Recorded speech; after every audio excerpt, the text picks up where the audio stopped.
Festivāls cilvēkiem no 1. līdz 3. augustam, un kādu īpašu zināšanu un prakšu zinātāji un šo zināšanu tālāk devēji ir Kristīna Šubrovska. Sveika, Kristīna! Sveika! Kristīna, man ļoti patīk lasīt šo aprakstu un jau nevaru sagaidīt, ka varēšu sastapties ar tevi. Kristīna ir cilvēka apziņas skolas dalībniece un praktizē un dalās ar sievietes psihi un organismu harmonizējošām fiziskajām praksēm. Tātad, mīļās dāmas, ne tikai, lai garīgi mēs ietu, bet piedzīvotu šo savu attīstību arī caur fizisko ķermeni, kas man šķiet ir ļoti, ļoti vērtīgas prakses, jo ķermenis parasti nesamelo, vai ne, Kristīna? Jā, tā ir, bet nebūs tikai ķermenis, bet būs arī iesaistīti dažādi apziņas, zemapziņas un saprāta procesi. Tie ir tādi līmeņi, kuriem mēs iziesim cauri, un šie vingrinājuma pozas ir sadalīti arī specifiski šajos līmeņos. Ir zemā pasaule, vidējā pasaule un augšējā pasaule, un tad tas ir sasaistīts ar apziņas līmeņiem. Un tad iziesim cauri vairākām šīm pozām, es pastāstīšu, parādīšu, un sievietes varēs izjust, katrai notiks savi procesi. Un, ja es pareizi, Kristīna, saprotu, tad šie vingrojumi ir tādi, kas nevis tikai var būt vienreiz, piemēram, festivāla ietvaros, bet kurus mēs sievietes varam pēc tam paņemt uz mājām un praktizējot tos ikdienā, tomēr vies sevī šo. Man ļoti patīk šis vārds, šo sievietes patieso sievišķību, nevis to, ko mēs esam no sabiedrības iemācījušies, bet to patieso sajūtu par savu sievišķību. Vai tā tas būs? Vai varēsim paņemt mājās šīs, varētu teikt, vingrojumus? Jā, protams, es arī nodarbojos, kad es rādu un stāstu sievietēm. Šobrīd gan tikai online notiek nodarbības, bet mana doma arī ir tieši tāda, ka mēs kopā praktizējam, un tad katra var šīs prakses paņemt mājās un darīt, un arī ir tādas sievietes, kuras dara, un ir labas atsauksmes, un jā, un festivālā tad mums būs tāda sieviešu sanākšana, tādā omulīga atmosfērā, un tad mēs mierīgi pildīsim šīs prakses, un ko es gribu pieminēt, kad līdzsvars ir atslēgas punkts, vārds vispār šajā visā procesā, jo ir ķermeniskais, fiziskais līdzsvars, emocijas, sajūtas. Mēs veidojam tādu kā iekšēju stabilitāti, kad, nezinu, ir sievietes stāstījušas, ka, tur dusmojās uz bērniem vai kaut kas tur kaut ko izdara, un tad ir pirmā kaut kāda reakcija kaut kā uz to attiekties. Tad šis līdzsvars palīdz tā kā paskatīties no malas un uzreiz varbūt nelikt ārā kaut kādu emociju, kas pirmā skrien, un ieturēt sevī tādu līdzsvaru, tādu stabilitāti, un arī, ja šo praksi dara no rītiem, tad tā diena ir tāda harmoniska, viņa ir tāda plūstoša. Mēs arī strādājam, runājam par elementiem, tad ar ūdeni, kas ir plūstošais, un ar zemi, kas ir stabilais, stabilitāte.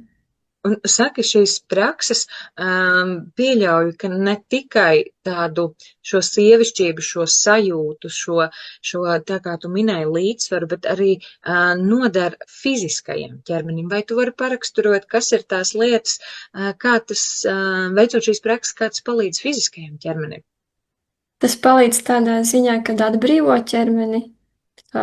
Šīs prakses nav uz tādu izturību vai tur cenšanos kaut ko tur izdarīt, ko es nevaru, bet tieši uz atbrīvi, uz ļaušanos, un mums visiem ir saspringumi, kaut kur ķermenī sakrātas emocijas, pārdzīvojumi, tad šīs prakses ar tādu lēnu stiepšanu un reizē ļaušanos, nevis paciešanu, mēs nepaciešam sāpes, mēs viņas laižam un ļaujamies un nepretojamies, un tad tas arī palīdz ķermenim kļūt plastiskam, brīvam un tādā veidā atbrīvot no visādiem aizsprostojumiem, kā man patīk teikt arī nodarbībās, kad mēs atveram slūžas kaut kur dambļus nojaucam, un tā stiepšana palīdz tieši ir tā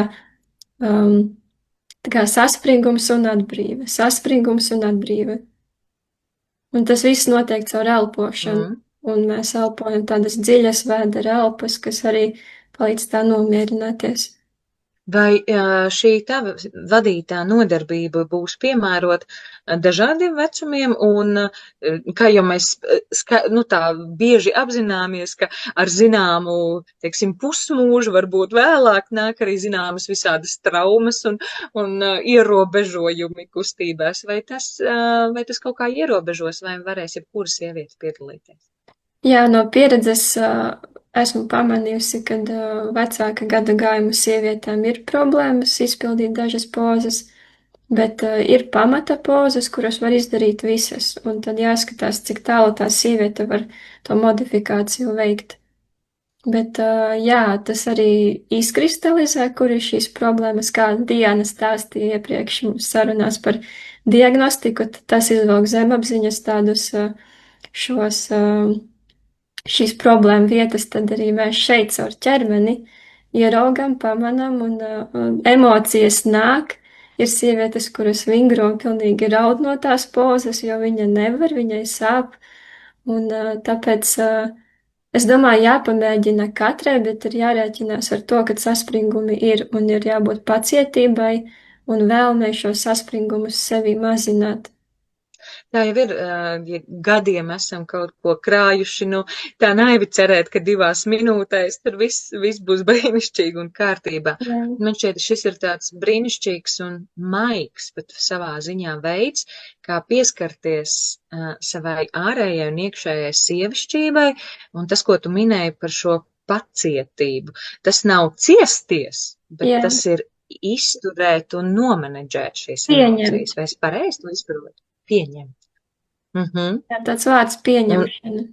Un pēc tam atdot grūtumu pasaulē un neturēt un nekrāt sevī, lai neveidot atkal kādas nepatikšanas. Jā. Man šķiet, ja ar tevi runājot, ir tāda miera oriols kaut kur riņķi un mīļās dāmas. Droši brauciet uz festivālu cilvēkiem no 1. līdz 3. augustam. Satiksimies, ko arī ar Kristīnu un veidosim tādu drošu, brīnišķīgu sievišķības apli, kurā katra varēsim pastrādāt ar sevi arī fiziskajā plānā, Kristīnas vadībā. Un es jau pēc sarunas jau jūtos jau mierīgāk. Es domāju, ka arī pēc vingrojumiem tas viss sāks vēl vairāk kārtoties un būs brīnišķīgi kopā būšana, kas nevis gremdē, bet ceļ. Paldies tev, Kristīna! Paldies tev, Edīte! Un tiekamies festivālā cilvēkiem ar Kristīni un ar pārējiem dalībniekiem. Uz tikšanos! Uz tikšanos!